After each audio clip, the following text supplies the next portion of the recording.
The courtroom was quiet in a way that made every breath feel loud. People had already made up their minds before the judge even entered. They looked at the woman sitting alone at the defense table and saw what they expected to see.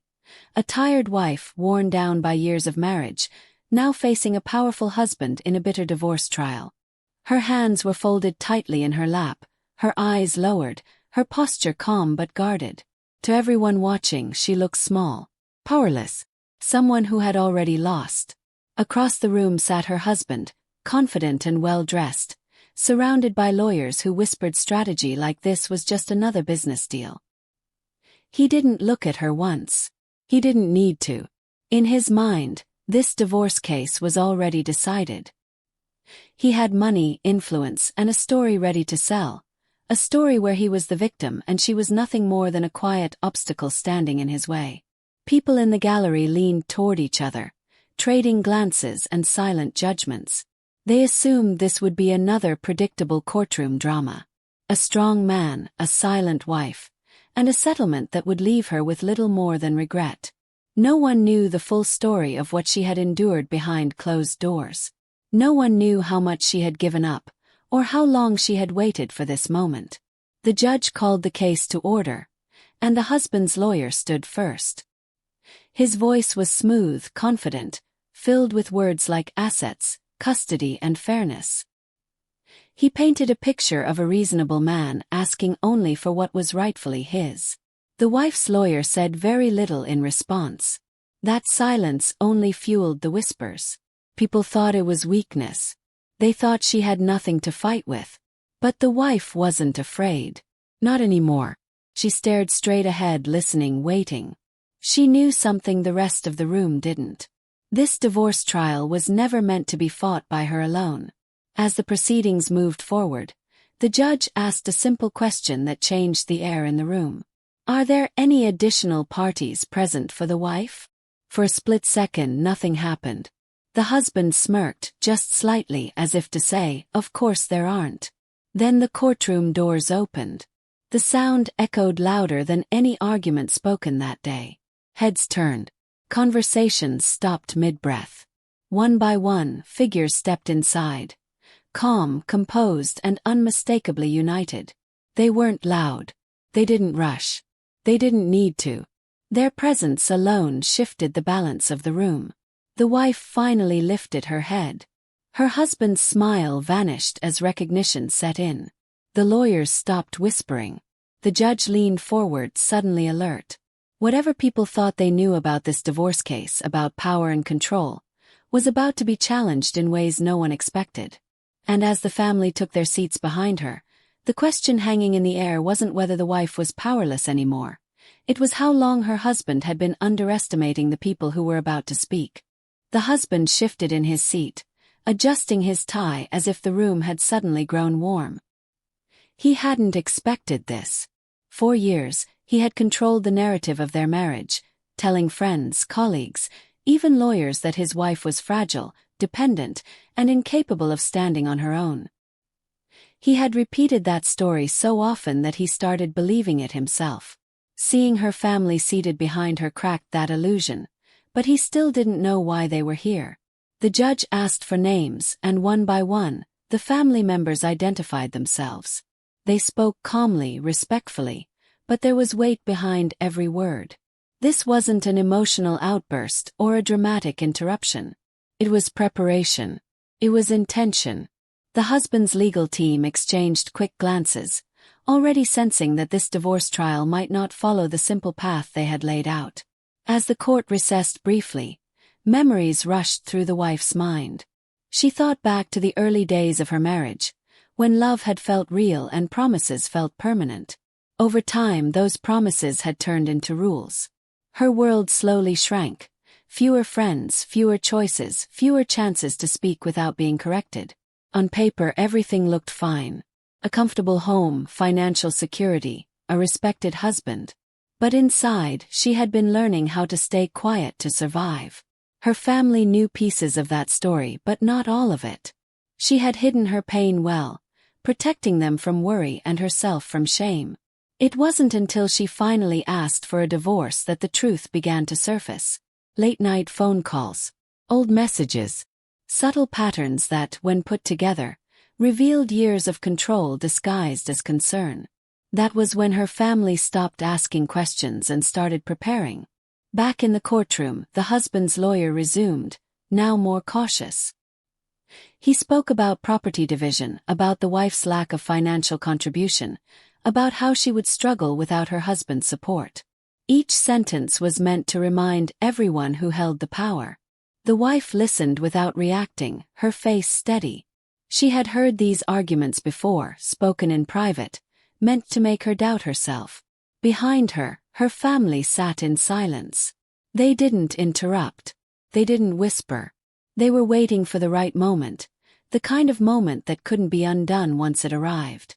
The husband noticed their calm and felt a flicker of unease. If they had come only to offer emotional support, they would look worried. But they didn't. They looked ready. The judge asked for documentation to support several claims. Papers were handed over, reviewed, set aside. The rhythm of the divorce proceedings continued, but something underneath it had changed. The room felt tense, like everyone was holding their breath without knowing why. The wife glanced back for just a second, meeting her sister's eyes. There was no fear there, only reassurance. Whatever happened next would not be easy, and it would not be quick. The past was about to be spoken out loud, and once it was, there would be no taking it back. As the judge called the next witness, the husband leaned toward his lawyer, whispering urgently. He had started this trial believing his wife was alone. Now, with her family quietly standing behind her, he realized he might be facing something far more dangerous than he had prepared for. The truth told by people who had nothing left to lose. The first witness took the stand, a former colleague of the husband who spoke carefully, choosing words that sounded harmless on the surface. He described long work hours, stressful projects, and how the husband often mentioned his wife couldn't handle pressure. The husband nodded along, relieved, as if this confirmed the image he wanted the court to see. A delicate woman, overwhelmed by life, dependent on him for stability. The wife listened, her face still, but inside she felt the familiar sting of being spoken about instead of spoken to. When her lawyer cross-examined, the questions were simple. Too simple. Had the colleague ever visited their home? Had he ever spoken directly to the wife?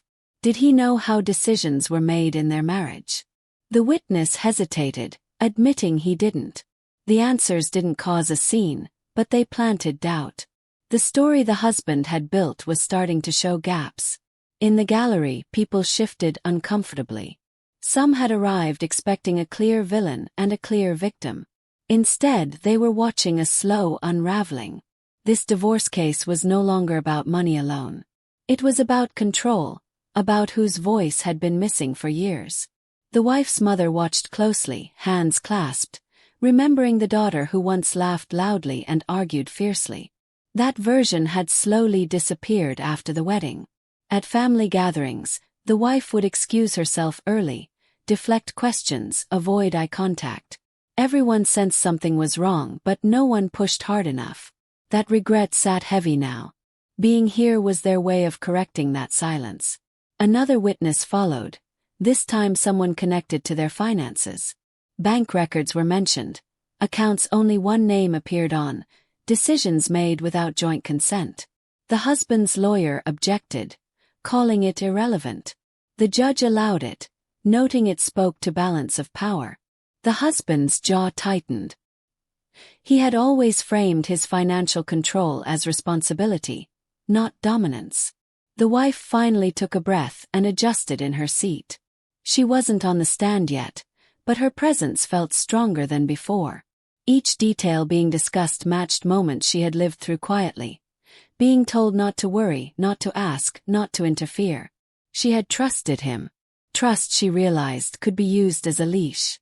During a short pause, the husband glanced back at her family again. He searched their faces for anger, for emotion he could dismiss as bias. He found none. What unsettled him most was their patience. They weren't reacting because they knew this wasn't the moment. That meant there was another moment coming. The judge reviewed notes, then asked whether additional witnesses would be called later in the trial. The wife's lawyer answered yes, calmly, without elaboration. That single word landed heavily in the room. The husband leaned back, exhaling slowly, trying to convince himself this was still manageable. Divorce trials could be unpredictable, but he had survived negotiations tougher than this. What he didn't realize was that this wasn't a negotiation to her family. It was a reckoning. Years of small silences were lining up to speak, and every perspective added another layer to a truth that had been hidden in plain sight. As the session ended for the day, the wife stood, surrounded not by noise or comfort, but by quiet strength. She walked out of the courtroom without looking back at her husband. Behind her, her family followed, step by step, as if signaling that whatever came next would be faced together. And somewhere between the closing doors and the empty judge's bench, the question no one dared to ask grew louder. When all sides finally spoke, would the image of a powerless wife survive the weight of everything that was about to come out? The next morning, the courtroom felt heavier than before, as if the walls themselves remembered what had been said. The husband arrived early, his confidence carefully rebuilt, his expression controlled. He greeted his lawyers with short nods, speaking in low tones. On the surface, everything looked the same, but beneath it, pressure was building. Every delay, every unanswered question from the day before had followed him through the night. When the wife entered, she didn't sit immediately. She paused, smoothing her jacket, taking in the room. This divorce trial had stopped feeling like a battle she was trapped in and started feeling like a path she had chosen. Her family took their seats behind her again, steady and present. Their silence spoke louder than any argument. The judge called the court to order and announced the next phase of testimony. The husband's lawyer stood, attempting to regain momentum. He questioned the wife's emotional stability, her long absences from work, her dependence during the marriage. Each question was framed to sound reasonable, almost concerned. But the repetition began to feel forced, like he was trying to remind the court of a version of her that no longer fit. Then came the shift. The wife's lawyer requested permission to introduce a timeline. Dates were read aloud. Seemingly ordinary moments were placed side by side. Financial decisions, sudden moves, isolation from friends, missed family events. None of it sounded dramatic on its own. Together it formed a pattern. The room grew quiet again, but this time it wasn't dismissive. It was attentive. The husband leaned forward, whispering urgently to his lawyer. Objections followed, some sustained, some not. Each allowed detail added weight. The judge listened carefully, asking questions that slowed everything down. That was when the husband realized control was slipping, not in one sudden moment, but in inches. From the gallery, a journalist scribbled notes, sensing this divorce case might carry a larger story. People weren't just watching a marriage end.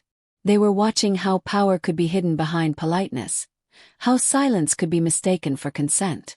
The wife's father watched the husband closely. He remembered shaking this man's hand years ago, trusting him with his daughter's happiness. That memory burned now. He didn't speak, but his presence carried its own accusation, that some debts couldn't be settled with money or settlements. The judge announced that the wife would be called to the stand soon. A ripple moved through the room. The husband stiffened, his face tightening despite his effort to stay calm. He had prepared for documents, for witnesses, for arguments. What unsettled him was her voice. He had spent years making sure it stayed low. The wife closed her eyes briefly, then opened them, steadying herself. This was the moment she had feared and prepared for. Not to attack, not to accuse recklessly, but to speak clearly.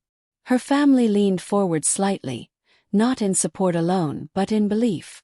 As the court recessed one final time before her testimony, the tension felt sharp enough to cut. The husband stared at the empty witness stand, realizing that once she sat there, the story would no longer belong to him. And as the judge returned and called her name, every person in the room understood they were seconds away from hearing a truth that could change everything, or expose just how fragile the image of power really was. The wife took the stand, her steps slow but steady, and placed her hand on the rail as she was sworn in. The room felt smaller now, as if every wall had leaned closer to listen. She answered the first question simply. Her name, her marriage, the length of the relationship. Her voice was calm, almost quiet, but it carried. This wasn't the fragile tone the husband's lawyer had described. It was measured, deliberate. As her lawyer guided her through the early years of the marriage, she spoke of ordinary moments. Shared dinners, small dreams, decisions made together. Nothing dramatic. Nothing accusatory. That calmness made the shift more unsettling when she described how those decisions slowly stopped being shared. How she was told things were handled. How access became permission, how questions became inconvenience. The husband stared straight ahead, jaw clenched, refusing to meet her eyes. Then came the unexpected turn. Her lawyer asked a question no one saw coming. He requested the court allow a brief statement from someone seated in the gallery before continuing her testimony. A murmur rippled through the room. The judge hesitated, then nodded. A woman stood. Not a family member, not a friend. She introduced herself as someone who had once worked closely with a husband years ago, long before this divorce trial began. The husband's head snapped up. The woman spoke carefully, explaining that she hadn't planned to be there. She had recognized his name in the court listing and came on her own. Her voice trembled as she described patterns that sounded uncomfortably familiar. Being excluded from decisions, being spoken for, being told it was for her own good. She wasn't accusing him of anything specific. She didn't need to. The similarities hung in the air like unanswered questions. The husband's lawyer objected sharply, calling it irrelevant and prejudicial. The judge allowed the statement to be noted, reminding everyone it would be weighed appropriately. Still, the damage was done. This divorce case was no longer just about one marriage. It was starting to look like part of something larger. The wife remained composed, but her hands tightened slightly.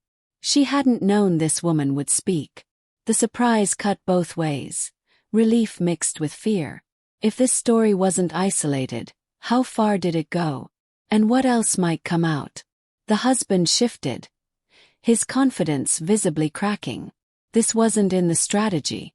This wasn't something he could dismiss as family loyalty or emotional bias. This was a stranger with nothing to gain. The judge called for a short recess. People whispered openly now. Reporters leaned in. The word pattern floated through the room, followed closely by credibility. The husband retreated into a tight circle of lawyers, their voices urgent, their expressions strained. Across the aisle, the wife sat silently, her family close but not touching her. She felt the weight of what was unfolding, heavier than she expected. This was no longer just about proving she wasn't powerless. It was about what that power had cost others too. As the judge returned and the gavel struck, the courtroom fell silent once more. The wife's testimony was far from over, and now, with a second voice echoing her experience, the stakes had risen sharply. Whatever truth was about to be uncovered, it was no longer something the husband could control, and everyone sensed that the most dangerous moments of this divorce trial were still ahead. The courtroom settled into a tense stillness as the wife's testimony continued. This time, her voice grew steadier with every sentence. She spoke about moments she had once convinced herself didn't matter. Being asked to sign papers she hadn't read, being told certain conversations were not her concern, being slowly erased from decisions about her own life. She didn't dramatize it. She didn't raise her voice. That restraint made every word land harder. When cross-examined, the husband's lawyer tried to shake her. He suggested misunderstandings, stress, exaggeration.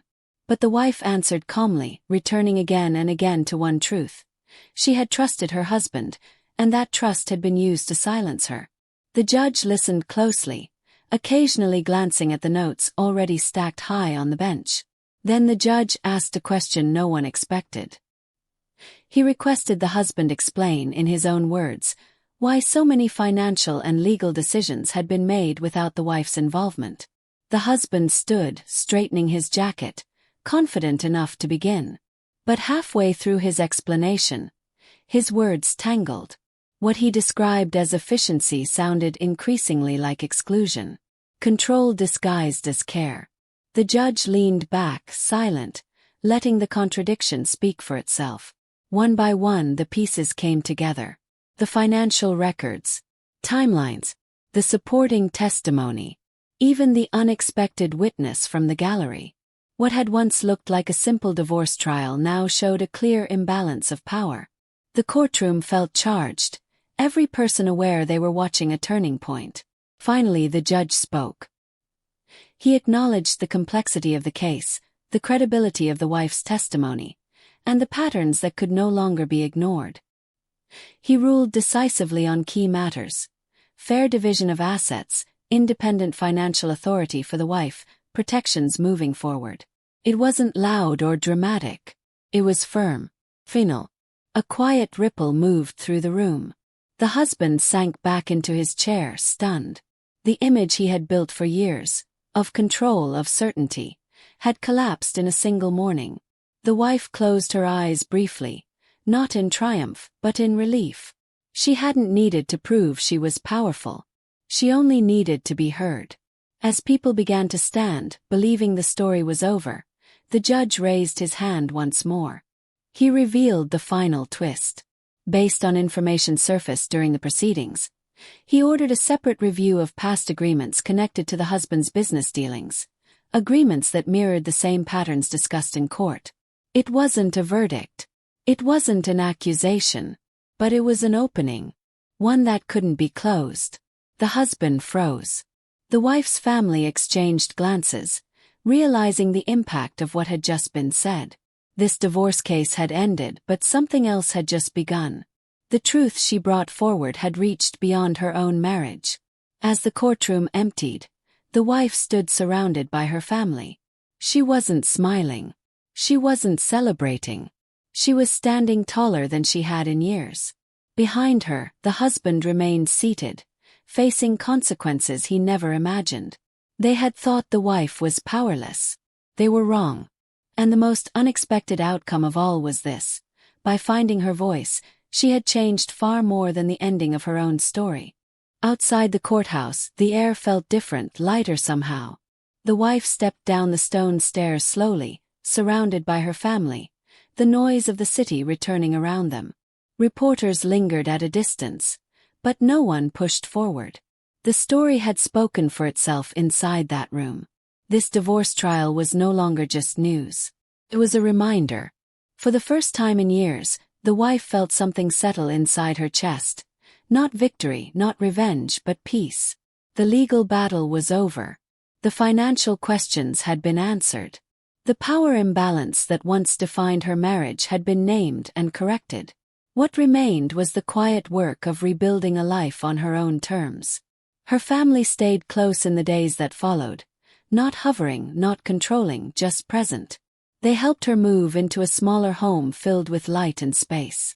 There were boxes to unpack, routines to relearn, and moments of doubt that still surfaced late at night. Healing didn't arrive all at once. It came slowly in ordinary choices, deciding where to go, who to call, what she wanted next. News of the divorce case continued to ripple outward. The court-ordered review into the husband's past dealings moved forward quietly, away from cameras. He withdrew from public view. His confidence replaced with caution. For years, he had relied on silence to protect him. Now silence worked against him. The woman who had spoken up unexpectedly during the trial reached out once. There was no long conversation, no dramatic meeting. Just a message of thanks and understanding. Two people acknowledging the same pattern, finally named. It wasn't closure, but it was connection, and sometimes that was enough. As weeks passed, the wife returned to work, this time with independence she hadn't felt before. Colleagues noticed the change. She spoke more freely, laughed more easily. She wasn't trying to prove anything anymore. She had already done the hardest part, standing up in a courtroom and telling the truth. Looking back, the divorce trial had never really been about winning or losing. It was about being seen. About reclaiming a voice that had been slowly taken away and learning to trust it again. Power, she realized, wasn't loud or aggressive. It was steady. It was knowing when to speak and when to walk away. One evening, sitting with her family over a simple dinner, someone asked if she regretted how public everything became. She thought for a moment before answering. No, she didn't. Because somewhere, someone watching that case would recognize pieces of their own story. Someone would realize silence wasn't strength, and control wasn't care. The wife smiled then, a small, genuine smile. Her life wasn't perfect. It wasn't finished. But it was hers. In the end, the greatest outcome of that courtroom battle wasn't the legal ruling or the unexpected investigation. It was the reminder that being underestimated can be a kind of freedom. When people believe you are powerless, they never see the moment you stand. And that was the lesson left behind by this divorce story. When truth finally enters the room, it doesn't shout. It simply stays, undeniable, changing everything that comes after.